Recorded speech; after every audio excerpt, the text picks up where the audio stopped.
அனைவருக்கும் வணக்கம். நான் திருநெல்வேலி மாவட்ட ஆட்சியர் சுகுமார் பேசுகின்றேன். நமது திருநெல்வேலி மாவட்டத்தில் வாக்காளர் பட்டியல் சிறப்பு தீவிர திருத்த பணிகள் தேர்தல் ஆணையத்தின் உத்தரவுப்படி சிறப்பாக நடைபெற்று வருகின்றது.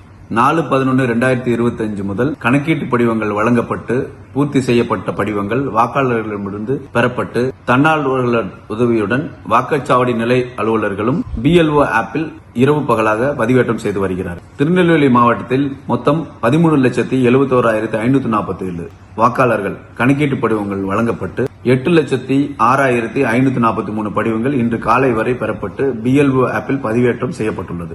4/12/2025 அன்று பதிவேற்றம் செய்ய கடைசி நாள் என்பதால் வாக்காளர்கள் கடைசியான ஓரிரு நாட்களில் அதிகமாக கணக்கீட்டு படிவங்களை வழங்கும் போது பதிவேற்றம் செய்வது கடினமான பணியாக இருக்கும். மேலும் ஒரே நேரத்தில் அதிக படிவங்கள் பதிவேற்றம் செய்யும் போது இணையதளம் பதிவில் தாமதம் ஏற்பட வாய்ப்புள்ளது. எனவே இந்த வார இறுதிக்குள் கணக்கீட்டு படிவங்கள் வழங்காத வாக்காளர்கள் தங்கள் பகுதி வாக்குச்சாவடி நிலை அலுவலர்களிடம் வழங்கி ஒப்புதல் பெறுமாறு நான் அன்போடு கேட்டுக்கொள்கிறேன்.